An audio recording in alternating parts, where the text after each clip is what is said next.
What an amazing start to the day। और जैसा I think दिन के शुरुआत में हमारे एक्सपर्ट्स ने कहा था कि पीछे बैठी टीम्स को हम कम नहीं आंक सकते, क्योंकि आज के दिन की शुरुआत ही टीम एएक्स ने करी है एक अच्छे चिकन डिनर के साथ। ये पीकबू रिएक्शन जो डिवोटी की तरफ से हमने देखा, इसका एक बार एक्शन रिप्ले भी देखते हैं हमारे one plus never settle moments के अंदर। देखिए यहाँ पे शुरुआत हुई थी, अब जतिन ऑलरेडी एंगल होल्ड करके बैठे थे, एडमिनो पे स्टन ग्रेनेड्स था, तालमेल नहीं दिखा, फिर एक एक करके खिलाड़ी आए, अभी भी यूटिल्स थे उनके पास, उसके बावजूद भी कहीं ना कहीं वो मिसकॉम साफ साफ झलक रहे थे। बट गोटेन और जतिन, तारीफ करनी भी बनती है, अच्छे से डिफेंड किया, फिर बाद में होल्ड किया, तीसरे पायदान पे एग्जिट किए। बट अगर मैच रैंकिंग्स की बात करें, काफी पीछे चल रहे थे। पीछे तो चल रहे थे, लेकिन अब चेंजेस देखे मैच रैंकिंग में। ओजी आ चुकी है टॉप 4 से बाहर और जेनेसिस के ऊपर अब लगने वाली है बाउंटी। 500 अंक पे अभी भी रेवेनेंट एक्सपार्क है, उनका हमें थोड़ा और इंतजार रहेगा।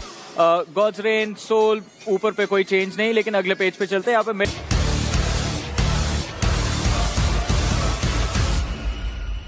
डेज के अंदर काफी बेहतरीन खेला है और जस्ट यही उम्मीद है कि रिमेनिंग बीजेएमएस डेज में ये अपने आप को एंगल के अंदर देखा था, इंटेंसिटी और टू मच। और जैसे जैसे हम अंत की तरफ बढ़ रहे हैं, बिगनिंग हुई है रिटेलिएशन की टीम्स की तरफ की। और जो आप बात कर रहे थे ना गॉडलाइक और फीनिक्स के बीच में, मैं ये नहीं बोलूंगा कि गॉडलाइक ने कमजोर खेला, इट वॉज फीनिक्स। और उनके पास वो एक पोजिशन था, उन्होंने खूबसूरत खेला, उन्होंने बेमिसाल खेला और उन्होंने उस पोजीशन को कैश आउट किया। देखिए, मैंने ये बात इंग्लिश टेस्ट में भी कही थी, गोटन वहाँ पे सबसे पहले नॉक हुए थे, उस खिलाड़ी को गेम में वापस आना बहुत ज्यादा जरूरी था। एंड जैसे ही वो रिवाइव होते ही उन्होंने सबसे पहले जॉनी को नॉक किया, जो कि इम्पैक्ट प्लेयर भी है, उनको समाप्त करा। फीनिक्स की लाइनअप को गोटन हमेशा बहुत ज्यादा स्ट्रॉन्ग बनाते हैं। जब भी फीनिक्स कोई भी 4v4 की फाइट लेती है, इट्स ऑलवेज गोटन जो फ्रंट फुट पे जाके वो पहला नॉक एंड फिनिश निकाल के देते हैं। तो गोटन का जीवित रहना बहुत ज्यादा अनिवार्य है। बट अगर टीम एक ही खिलाड़ी पे रिलाई करेगी ना, तो परेशानी आती है, आप क्वालिफाई नहीं कर पाओगे। मतलब आप समझ सकते हैं कि अगर एक ही प्लेयर पे पूरी जिम्मेदारियां डाल देंगे, अगर उस दिन वो प्लेयर परफॉर्म नहीं कर पाए, तो टीम की परफॉर्मेंस ओवरऑल बहुत ज्यादा बुरी दिख सकती है। तो बेहतर यही है, टाइम आने पर हर एक प्लेयर को वो जिम्मेदारी समझनी पड़ेगी, वो परफॉर्मेंस लानी पड़ेगी, तभी जाकर एज अ टीम ग्लो कर सकती है। बट प्लेन पाथ काफी सरल सा, काफी साधारण, टोरियो मादा से सीधा पाटोना की तरफ गए हैं। 12 आना है, जो मेरे हिसाब से पूरे बीजेएमएस का सबसे आसान एक दिन हो सकता है, बट पूरे बीजेएमएस का सबसे कठिन दिन होगा आने वाला मंगलवार। बिकॉज उस दिन 13 से 24 और उसके बाद आपके जो चैलेंजर्स हैं वो 4 टीम्स वो बनकर खेलेंगी और वहां से बस 4 दरवाजे खुलेंगे 4 टीमों के लिए बस। जी हाँ, सिर्फ टॉप 4 हैं जो ग्रैंड फाइनल्स तक जाएंगी। बट हमारी ऑडियंस के लिए भी हमारे पास हमेशा कुछ रहता है। मैं बात कर रही हूँ निक्सन सिनिस्टर सेट की। You guys can spin and unlock the set starting at 10 UC. 10 UC तो सबके पास में रहते हैं। मैंने तो सबसे बोला था मुझे गिफ्ट करे, बट क्रैट आपके अलावा किसी और ने तो मुझे गिफ्ट किया नहीं। सो जी, आपको जो मन में आप ले लीजिए, हम देख लेंगे, आप चिंता मत करिए। आप इतना बढ़िया काम कर रही हैं, आप टोटल डिजर्व भी करती हैं। बट एक गाड़ी में एक और टीम रोड ट्रिप पे निकली है और लाइक लास्ट गेम एंगल इनके हिसाब से नहीं गया। मतलब उम्मीद करूंगा कि इनको ऐसी सिचुएशन में कोई दबोच ना ले, बिकॉज ये बीच रेगिस्तान से रास्ता तय कर रहे हैं, तो गाड़ियां तो नहीं मिलेंगी। बट अभी ये निकले हैं ट्रक स्टॉर्म से और ये एक इम्पाला की रोटेशन लेकर मे बी ईस्टर्न साइड से जोन में जाना चाहते हैं। एंड फिलहाल के लिए वो लक तो टीम आरएन के हित में हमें चलते हुए दिखाई दे रहा है। बट गॉडलाइक, इनको भी थोड़े से लक की जरूरत है। जैसे कि आपने बताया, इम्पाला की तरफ से रोटेशन ले रहे हैं, एक southern rotation, eastern control. Hero extreme Godlike को काफी ज्यादा फायदा दे सकता है, क्योंकि बाकी सभी टीम या तो सेंटर को फोकस कर रहे हैं या फिर नॉर्दर्न साइड से आ रहे हैं सर्कल में। मेजॉरिटी ऑफ द प्लेयर्स और टीम्स को हमेशा सेंटर ही खेलना होता है, तो इसकी वजह से एक अच्छी खासी विंडो खुल जाती है जहां पर आप एजेस पे खेल सकते हैं। थोड़ा सा फर्क हमें दिखाई दे रहा है कल के मीरामार में और आज के मीरामार में। कल हमने देखा था पावर प्ले में काफी सारे फाइट्स होते हुए दिखाई दे रहे थे, बट इस बार टीम पावर प्ले का इतना फायदा नहीं उठा रही है। सिर्फ एक ड्रॉप क्लैश देखने को मिला, उसके बाद कहीं ना कहीं हर कोई अपनी खुद की लूट एंड रोटेशन के ऊपर ही फोकस करते हुए दिखाई दे रहे हैं। बट ये सर्कल का शिफ्ट टीम को परेशान करेगा। एक नॉर्दर्न शिफ्ट आया है एंड सभी टीमें कहीं ना कहीं उम्मीद कर रही थी कि चुम्मासेरा के अराउंड सर्कल बनेगा। अब वहां से बाहर निकलना एक अर्बन सिटी से काफी बड़ा चैलेंज रहेगा। अब इस पूरे सिचुएशन में देखिए, क्रैट, मेडल और K9 ये पूरा फायदा उठा सकते हैं। आपने थोड़ी देर पहले ही मेडल और K9 वो टीम थी जो काफी लेट रोटेट कर रहा था जोन में, बट जोन ने इंस्टेंट जो पलटी मारी है उसके वजह से इन दोनों टीम्स को बहुत फायदा होगा। अब इस मौके का फायदा उठाते हुए आपको मैट किंग्स भी दिख रही है, विक्टोरिया समर्स भी दिख रही है, और ये वही 4 नाम है जिसमें हम चिंतित थे कि भाई जोन में लेट में आ रहे हैं, इनकी यूटिलिटीज वेस्ट हो जाएंगी, मेडिक वेस्ट। जोन ने कृपा दिखाई है तो फायदा ये टीम जरूर उठाएगी। OnePlus K9 इन्होंने कंपाउंड्स के अंदर पहले स्लैम इन करा है। राइट नाउ ये कंफर्म करना चाहेंगे कि आसपास कोई और मौजूद नहीं है।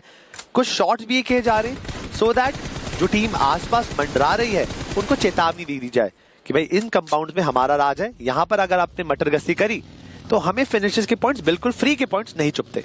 अब देखिए हर कोई सेंटर को फोकस कर रहा है, तो हीरो एक्सट्रीम गॉड लाइक इकलौती टीम है जो हमें eastern edge of the circle पे देखने को मिल रही है, एंड काफी ज्यादा इनको भी इस सर्कल में फायदा मिल सकता है अगर एक और ईस्टर्न शिफ्ट जो है फेवर करता है हीरो एक्सट्रीम गॉड लाइक। और सदर्न साइड पे अभी भी हमें फीनिक्स ई-स्पोर्ट्स, ट्रू रिपर्स देखने को मिल रहा है, बट 8-बिट ये भी एक ऐसी टीम है जो काफी ज्यादा स्ट्रगल कर रही है। पिछली बार जब हमने रेडन को देखा था तो 8-बिट ने एक ही गेम में 2 बाउंड्री टीम्स को समाप्त करके काफी ज्यादा अंक बटोरे थे।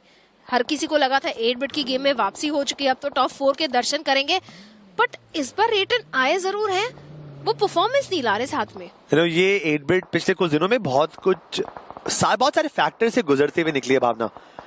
प्लेयर्स बीमार पड़े हैं, एक्वा के फिंगर का रिसेंटली सर्जरी हुआ था, उनको वो पेन हो रहा है, तो वो टीम रीसेट नहीं कर पा रही है। बट हमें सोमराज पे भरोसा है, देर सवेर ये प्लेयर अपनी टीम को लेकर फिर से आगे बढ़ेगा और नई ऊंचाइयों की तरफ लेकर जाएंगे। थोड़ी देर पहले K9 ने एक अच्छा नॉक निकाला था लॉस हरमानोस पे, अभी तक वो नॉक कंफर्म नहीं हुआ है, बट स्लग अपनी किस्मत आजमाते हुए थ्रू द स्मोक अगर एक आधी बुलेट कनेक्ट होती है होगी, बात ही कर रहा था मैं, और स्लग ने थ्रू द स्मोक और भी डैमेज दिया। कलान की किस्मत स्ट्रांग है कि उनको फिर से एक मौका मिला है, ये जीवन दान है, ये व्यर्थ नहीं कर सकते, संभालना पड़ेगा, रीसेट करना पड़ेगा, फिर से सोचना पड़ेगा। कॉज पोजीशन जोन के अंदर बढ़िया है, अगर इस पोजीशन को संभाल पाए देन यस लॉस हरमानोस भी इस गेम के अंदर काफी बढ़िया खेल सकती है।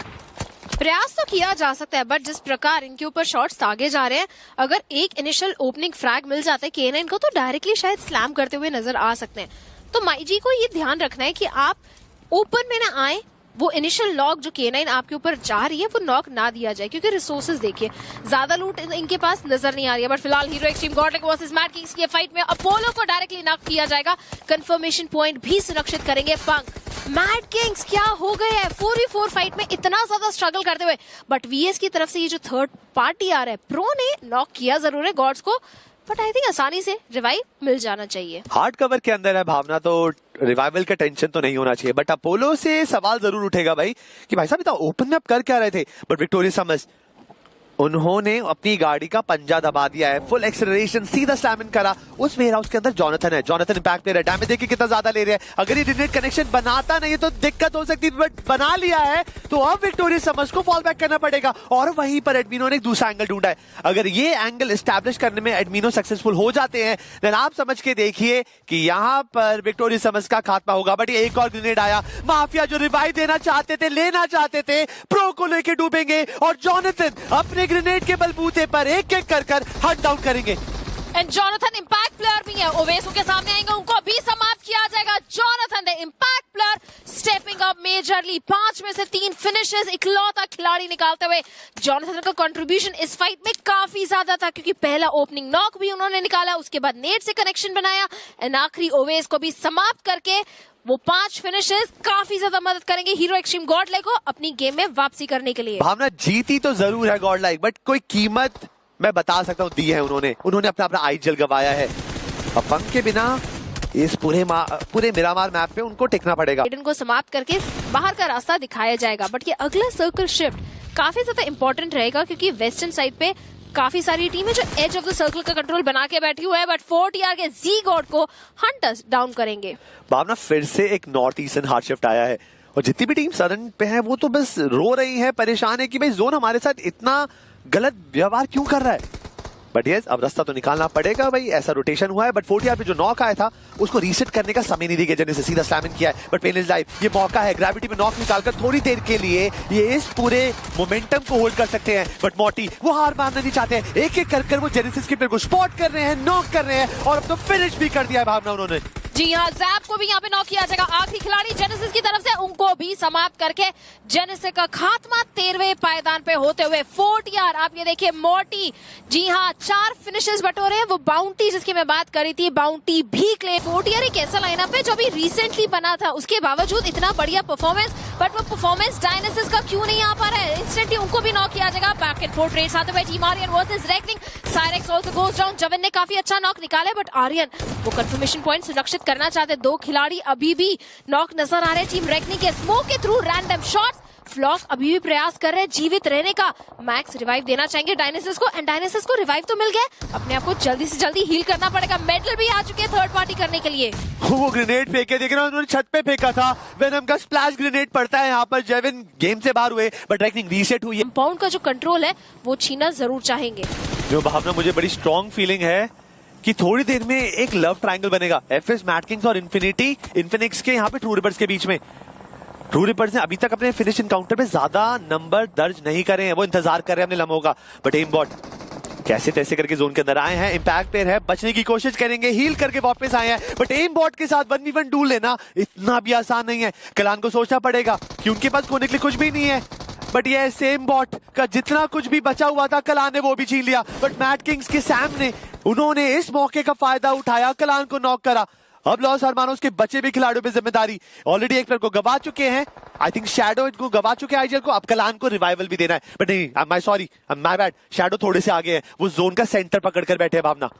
जी हाँ, कहीं ना कहीं उम्मीद करें कि जैसे ही सर्कल का शिफ्ट आएगा, शैडो के पास में एक हाइट का एडवांटेज रहेगा, एंड उसके बाद हमें पूरा टीम वो रीग्रुप होते हुए दिखाई देगा। बट फिलहाल देखिए तक स्मोकर केनन के कंपाउंड्स के अंदर हमें नजर जरूर आ रहे हैं, इकलौता आखिरी खिलाड़ी। पर सवाल यह है क्या निंजा बॉय को उनकी पोजीशन के बारे में पता है? क्या स्लग को पता है? जी हाँ पता है, जिस तरीके से ये ग्रेनेड को किया जा रहा है स्लग के द्वारा, बट उससे पहले वो नेड करेक्ट होता, निंजा बॉय लिखिता के आखिरी खिलाड़ी को समाप्त करके एक और फिनिश पॉइंट बटोरते हुए नजर आएंगे। बट अगला सर्कल शिफ्ट क्रैट वो बहुत इंपॉर्टेंट रहने वाला है। मैं तो कह रहा हूँ सेंटर की होगा, बिकॉज हार्डशिप जितने होने थे हो लिया। अब इट्स ऑल अबाउट सेंटर, को सेंटर होगा तभी तबाही होगी। और थोड़ा तो ह्यूज सेंट्रिक नहीं, बट हाँ नदन साइड आप एक थोड़ा सेंट्रिक जरूर बोल सकते हैं। टीम जिनको बहुत एडवांटेज मिलने वाला है वो लॉस हरमानोस रहेगी, 1+K9 रहेगी और हीरो एक्सट्रीम गॉडलाइक रहने वाली है। बट बाकी टीम्स मैट किंग्स, एफएस और ट्रू रिपर्स, अब इनको जोन में आना है।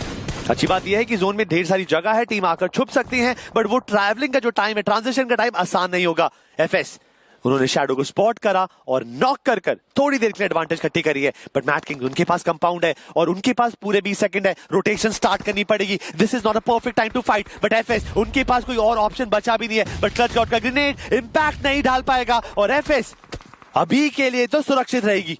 अभी देखिए सैम काफी ज्यादा लो एचपी पे, थ्रोएबल्स का शॉर्टेज रहेगा मैट किंग्स के पास में। अभी हमने देखा था क्लच गॉड के पास में कोई भी ग्रेनेड है। ट्रू रिपर्स उनका भी एक थर्ड पार्टी आते हुए, रोमन अपनी टीममेट से काफी ज्यादा दूर है। इस पूरे सिचुएशन में एफएस के लिए काफी ज्यादा परेशानी आ सकती है। शैडो अपने आप को जल्दी से जल्दी हील करना चाहेंगे। अगर लिवाई का एचपी देखे, स्लिवर ऑफ एचपी पे खिलाड़ी सर्वाइव कर रहे हैं। लवीश नेट के द्वारा प्रयास कर रहे हैं, बट लिवाई को भी डाउन किया जाएगा शैडो के द्वारा। क्लच गॉड वो कंफर्मेशन पॉइंट भी निकालेंगे, बट मैट किंग्स के शैडो भी नॉकड आउट है। लवीश के ग्रेनेड कहीं ना कहीं मैट किंग्स के ऊपर प्रेशर क्रिएट करते हुए वो कनेक्शन नहीं बना पा रहे, वो रिकोशे के चक्कर में फंस जाते। बट लवीश उन्होंने एंगल ढूंढा, फायदा उठाने की कोशिश करते थे और वो मैट किंग्स का जो तैयार था यहाँ पर रिवाइवल देने का, वो यहाँ पर इंस्टेंटली फेल कर दिया। But team true ripper, this is their moment to shine. But उनको याद रखना पड़ेगा कि जोन के अंदर रोटेशन भी करनी है। बट लॉस हरमानोस के जो स्पाई आए थे इस पूरी महफिल के अंदर फायदा जो उठाना चाहते थे, उनको समझ में आ गया कि ये फाइट इतनी संगीन है, गर्म है, यहाँ पे फायदा नहीं नुकसान ही होगा। इंस्टेंटली फॉल बैक करेंगे, भागने की कोशिश करेंगे। बट हाइड्रो वो शॉर्ट कनेक्शन बनाना चाहते थे, बट ट्रू रिपर्स का सारा इंतजार यहाँ पे जो वेस्ट होता हुआ दिखा, बिकॉज वो भी चाहते थे इस फाइट के अंदर थर्ड पार्टी करना, बट थर्ड पार्टी के अंदर फायदा तो नहीं, नुकसान झेलना पड़ा अभी उन्हें। 4 फिनिशेस पर 2 खिलाड़ी यहाँ पे ट्रू रिपर्स ने गवा दिए। माईजी एक बड़ा नाम, उनके सामने एक चैलेंज बना हुआ है। नंबर्स एडवांटेज माईजी के पास में रहने वाले टॉप 4 टीम्स तो हमें मिली है, एंड ट्रू रिपर्स के ब्लू जोन भी धीरे धीरे क्लोज इन हो रहे हैं। साथ में माईजी भी है। शैडो को एक अच्छा एंगल मिलेगा, but spy is the one जो जेली को डाउन करेंगे। इसका मतलब हर्ष इकलौता खिलाड़ी, जायरेक्स को नॉक किया जरूर है, बट वो भी गॉड्स ने एक थर्ड पार्टी आया हीरो एक्सट्रीम गॉडलाइक का। हर्ष ब्लू जोन की वजह से काफी लो एचपी, एक एक करके ये थर्ड पार्टी में माईजी के खिलाड़ी भी डाउन होते हुए। Blessing in disguise for Harsh. True reapers इस फाइट में कैसे जीवित है मुझे नहीं पता, बट लॉस हरमानोस ने ये चिकन डिनर तो मेरे हिसाब से थ्रो किया है, विफ किया है, चोक किया है, because they had the primary advantage, they could have done it, but यहाँ पे शैडो ने स्पॉट करा और उन्होंने बदला जरूर लिया, बट वो गॉड्स की गोली होगी जो हर्ष को कंप्लीट करेगी और फिनिश आकर देगी। अब हमारे पास 3 टीमें बची थी, चौथे पायदान में ट्रू रिपर्स गई है, लॉस हरमानोस के शैडो यहाँ पर अकेले बचे हैं, K9 के 2 प्लेयर जीवित है, गॉड लाइक 3 प्लेयर के साथ जीवित, height advantage, it's their moment to shine, 9 finishes already है और इनके जो इंपैक्ट प्लेयर है उनके फिनिशेस अलग काउंट होंगे। गॉड लाइक काफी टाइम बाद सब लोग फीके लग रहे हैं। मैं तारीफ करना चाहूंगी हर्ष की भी, ट्रू रिपर्स के वो ओपन में आए थे। हाँ, एक थर्ड पार्टी आया था गॉड्स की तरफ से जिसमें माइजी के एक खिलाड़ी को डाउन किया गया, बट हर्ष ने भी वहां पे प्लेयर्स को नॉक करके कंफर्मेशन पॉइंट्स निकाले हैं। माइजी एक ऐसे सिचुएशन में समझ ही नहीं पाई कि कहां से शॉट्स आ रहे एंड हर्ष ने उसका पूरा फायदा उठाया, बट फिलहाल के लिए एडमिनो उनको निंजा बॉय ने नॉक किया है, बट ये जो ब्लू है परेशान करेगा K9 के खिलाड़ियों को, आगे बढ़ना है एंड हाइट का पूरा एडवांटेज गॉड्स के पास में। The only team who can steal chicken dinner from the Hero Extreme Godlike is K9 और K9 के निंजा बॉय को नॉक कर दिया है। एडमिनो को रीसेट करते भी नहीं, फर्क नहीं पड़ता, जॉनथन गॉड अकेले मिलकर इस गेम को अपनी टीम से लेकर दिखा सकते हैं, बट आईजेल बचा है उनका ओमेगा, और ओमेगा को कमजोर हाकना हमारी बहुत बड़ी नासमझी जरूर हो सकती है। ओमेगा रीसेट करेंगे, बट लॉस हरमानोस शैडोज इस प्लेयर को भी हम गिनती में जरूर गिनेंगे। शैडो को साइड स्पॉटिंग कर लिया है, जॉनथन को अंदाजा है कि उनके दुश्मन कितने हैं और कहां जिंदा हैं, सीधा बग्गी उठाएंगे, स्लैमिंग जरूर करना चाहने की कोशिश थी, बट निंजा बॉय का कंफर्मेशन निकालकर and they are going for the final flag. उनको पता है उस गाड़ी के अंदर वो एक और खिलाड़ी जीवित है, ओमेगा। कब तक ये प्लेयर बच पाएगा, because this situation is completely favouring God like and that great. वो डर था, वो जोन आउट होना चाहते थे, बट गॉड जी का M416 का एम वो सटीक था और उन्होंने K9 को एलिमिनेट करा। 11 finishes hero Xtreme God like, 3 players अभी भी जीवित है। पंक को हमने देखा था काफी अर्ली एग्जिट ले लिया था एंड 3 खिलाड़ियों के साथ जिस प्रकार हीरो एक्सट्रीम गॉड लाइक ने रोटेशन लिया, फाइट्स कन्वर्ट करे हैं। शैडो इकलौते प्लेयर व्हीकल रन ओवर की कोशिश, बट जी नहीं, इंपैक्ट प्लेयर जॉनथन उनको समाप्त करके विनर चिकन डिनर निकालेंगे Hero Xtreme God Like. Bhavna ji 50% off the game they lost IGL punk, but तीनों प्लेयरों ने जो हौसला था वो नहीं गवाया, अपने पे भरोसा रखा और जोन को इज्जत देते देते बाकी लोगों के लिए गेम मुश्किल बना और आखिर में चिकन डिनर भी कमाया।